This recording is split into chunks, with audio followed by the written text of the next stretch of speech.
Wow! C'est incroyable. Bon, faut se mettre dedans, mon tonton. Il est 8h05. Puis moi, j'ai passé mon heure de dodo, mais c'est correct. J'ai dit à ma femme que je serais là à 8h30. Ça va pas bien. Salut tout le monde à la maison. Bienvenue sur un autre segment des Trois Pistons. Aujourd'hui, on va parler moto en route. Je sais pas pourquoi, ça devient une habitude. C'est le thème. Moto en route ou moto double usage ou moto de sentier pour faire un gros tour. Et on va parler, entre autres, de la ride des débutants. Donc, à des gens comme tonton Hervé, c'est ça? Ouais. C'est ça? OK. Bon. On a avec nous Marcel. Salut Marcel. Bonjour. Ça va bien? Merci. Ben oui, absolument. Ouais. Bon, comme je peux voir, t'as pas encore ton beau t-shirt de Tous Motards? Non. On va t'arranger ça. Ça s'en vient, il est dans la malle, c'est promis. Bon, toi, tu prends X small? Ouais. OK. Ça fait longtemps que... OK, je m'adresse au Marcel de... On dira pas ça en ondes, c'est correct. OK. Bon. Bon. On va ça discrètement après. Donc, la ride des débutants, t'es avec nous parce que, en fait, t'es l'organisateur aujourd'hui, maintenant, de la ride des débutants. Oui, c'est moi qui ai pris la succession. En fait, à travers Ride Aventure, à un moment donné, je m'étais inscrit comme participant à une ride. Et j'ai eu, pas une malchance, mais j'ai eu une frousse parce que j'essayais de suivre le groupe alors que j'avais pas d'expérience. Et je me suis retrouvé à être déporté vraiment à l'extérieur de ma courbe. Si j'avais eu un autre véhicule, j'aurais pu, il aurait pu avoir un sorti de courbe, là. Donc là, j'ai compris qu'il fallait aller chercher des aptitudes. Ouais. Et il y avait quelqu'un qui organisait une ride à ce moment-là qui s'appelait la ride des débutants. Ouais. Donc, c'est Erwan qui avait parti un peu ce concept-là. J'ai fait la première année avec lui. Je trouvais ça vraiment intéressant. Et Erwan, pour des raisons, il a quitté la moto, en tout cas l'univers de la moto. Donc, moi, je trouvais ça dommage que ça tombe. Je me rappelais de ma première ride. Je me disais, il y a beaucoup de monde qui, comme moi, peuvent avoir besoin de se faire guider. Ouais. Donc, à travers des amis qui ont dit, regarde, moi, j'embarque dans le projet, ça m'intéresse. Fait que ce qu'on fait, dans le fond, c'est qu'on partage notre passion. Puis c'est des passionnés qui disent, regarde, moi, c'est pas des cours, on n'est pas certifié, c'est juste des passionnés qui disent, regarde, j'ai assez d'expérience pour être capable de te montrer comment ça fonctionne. Okay. Puis, regarde, on veut encourager les gens à venir essayer notre segment de moto. Ah, cool. C'est quoi ton expérience de moto, justement, avant d'arriver à cette journée-là où ça a été un petit peu chaud, on va dire? Oui. T'es parti de où comme motocycliste? En fait, moi, ça fait 15 ans que je fais de la moto et je suis tombé dans le double usage par hasard au début. Okay. Ma première moto, c'était un XR C50R. Donc, c'était la moto, quand on allait sur les blogs, ça disait c'est pas une moto pour débutants. Ben moi, c'est avec ça que j'ai commencé. Okay. J'ai le gabarit pour, il faut voir. Là, mais puis par la suite, j'ai toujours eu des motos performantes, 640 Aventure, KTM. 640. Mais toujours dans le segment Aventure? Toujours dans le segment Aventure. J'ai commencé là-dedans. T'avais-tu fait du motocross jeune ou non? Non, moi j'ai commencé sur le tard. Mon frère qui m'annonce un jour, dit là, le gros, je te demande pas ton avis, j'ai acheté un motocross à ton gars. Ça a commencé comme ça. Puis si je voulais suivre, ben, ça m'en prenait un aussi. Okay. Donc ça a commencé ça. Mon fils a eu son premier KX60, 6 vitesses, 2 temps, quelque chose à 10 ans, il faut mentionner. Wow. Il y avait 10 ans à ce moment-là. Donc moi, pour suivre, c'est là que j'ai eu mon XR. Mais principalement, c'est ça. J'ai toujours été dans ce segment de moto-là. J'ai toujours eu des motos performance. Performantes.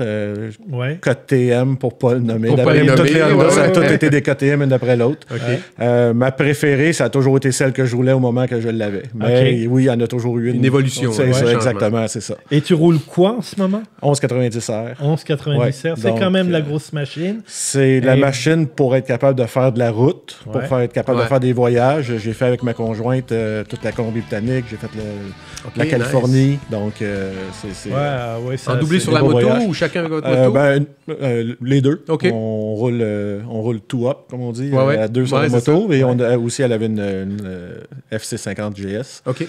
Donc, on a pu faire une couple de voyages ensemble. Puis sinon, après ça, avec la même moto, je suis capable de faire 4000 km d'asphalte ou me lancer dans le bois puis aller avec des amis. C'est ça le gros avantage de ces motos-là, c'est sûr. Là. C'est que c'est la route et le bois aussi. Ouais.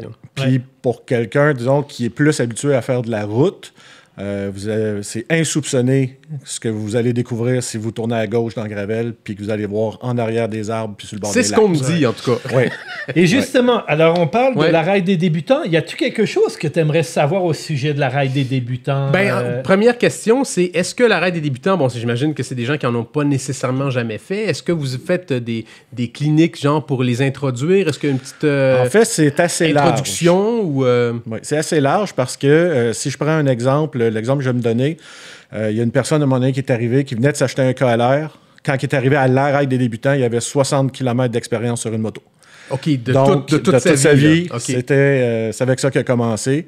Et le ch'ti, pour ne pas le nommer, c'était son nom sur le forum. Ah oui? Le ch'ti. Oui, je m'en souviens. Il venait du nord de la France? Oui, okay. Olivier. Donc, c'est ça. Donc, il est arrivé, lui, il n'avait aucune expérience. Il a fallu qu'on l'accompagne pour se rendre jusqu'à là-bas, parce qu'il n'avait pas le droit dans ce temps-là, il fallait être accompagné quand on fait d'avoir son permis. Okay, c'est vrai. Donc, et l'autre segment, ça va être beaucoup avec des personnes qui, justement, me disent, regarde, ça fait 30 ans que je fais de la moto, ça fait 20 ans que je fais de la moto, j'ai toujours été sur l'asphalte. Je suis allé un petit peu dans Gravel. J'ai pas trouvé ça trop le fun. C'est pas naturel pour moi. La technique est différente. La technique est vraiment différente. Il y a des choses de base. C'est ce qu'on démontre un peu. C'est ce qu'on montre à la ride des débutants. Donc, l'objectif, c'est de faire en sorte que quand tu sors de cette ride-là, tu n'es pas devenu expert. Tu es venu un peu meilleur que ce que tu avais en arrivant.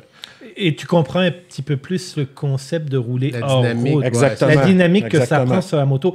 Si je te dirais exemple, donne-nous un exemple d'exercice ou de présentation que tu fais. Exemple, transfert de poids, freinage sur c'est quoi la base, admettons le premier ou deuxième? Le B.A.B.A. Ben, souvent, quelqu'un qui n'a pas d'expérience n'aura jamais roulé debout. Donc, on apprend aux gens, la position debout, ça devrait être quoi ta position? Puis aussi, le fait que ta moto, tu peux pas rester agrippé sur ta moto. Ta moto, il faut qu'elle soit fluide en dessous de toi. Donc, c'est surtout ces principes-là qu'on apprend au début. À l'arrêt des débutants, la première section qu'on fait, c'est une longue ligne droite en gravel, juste pour que les gens prennent le feeling. Avant de commencer à parler de courbe, là, on va commencer à parler de ligne droite pour justement faire en sorte de voir, là, puis vous voyez mon mouvement, là, c'est ça, tu es sur la moto, là, puis c'est comme ça que ça se passe. Là. Tout est fluide. Puis le groupe débutant, là, c'est combien? Dis-moi, c'est à peu près combien de personnes? Au début, c'était petit, mais là, avec le temps, je regardais dernièrement sur les inscriptions, puis on est rendu à une centaine d'intéressés. Une centaine, donc, fait que vous faites tout le trajet en même temps. Donc c'est des groupes de 10. OK. Et habituellement, ce qu'on fait, c'est qu'on fait les équipes le matin même. Donc, je présente, j'ai justement des copains, des amis qui acceptent de venir partager cette folie-là avec nous. OK. Puis, on regarde un peu les groupes, les intérêts. Si vous voulez avoir quelque chose d'un petit peu plus élevé, puis encore là, on s'entend. C'est la ride des débutants, là, mais à l'intérieur de ça. C'est ça. Mais si vous voulez quelque chose d'un peu plus élevé, il y a telle personne qui serait intéressée à vous prendre dans le groupe. Et on fait les groupes le matin même. Donc, on fait un speech, on se présente comme leader d'équipe. Puis à ce moment-là, les gens sont à même de savoir, moi, c'est avec lui que j'ai le goût de rouler, le fit a l'air là. Puis as-tu des gros différentiels? As-tu du monde qui roule beaucoup plus vite? Même, je sais que c'est une ride débutant, là, mais t'en as qui vont rouler quand même plus vite. Oui, là. Parce que quelqu'un qui arrive avec 60 km d'expérience ou quelqu'un qui en a fait pendant 30 ans, qui veut juste apprendre les petites différences d'une courbe de gravel, j'ai l'impression d'être déporté, je suis pas à l'aise, regarde, on va donner 2-3 trucs. C'est sûr que cette personne-là va comprendre plus rapidement. Oui, tout à fait. Okay. Et dans quelle région tu le fais? Vous le faites parce que vous êtes plusieurs. Est-ce que vous vous déplacez? Vous êtes toujours dans la même région? Jusqu'à date, ça s'est toujours fait à la même place. Okay. On part de la chute et les circuits tournent autour, peuvent se rendre jusqu'à... passent par Grenville. Ouais. On va se rendre jusqu'à Arundel. Des très beaux paysages en plus. Exactement, c'est vraiment... ça. Donc, c'est combien la de rivière kilomètres, Rouge. donc la ride? Habituellement, j'ai 3 tracés. Donc, il y a un tracé court.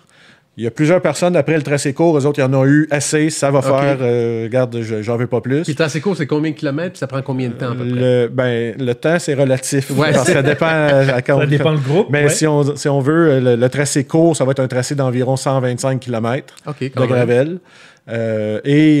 Souvent, il y en a que ça peut prendre la journée au complet. Là. Parce que y en a qui sont pas à l'aise, il y en a qui... On prend le temps d'arrêter.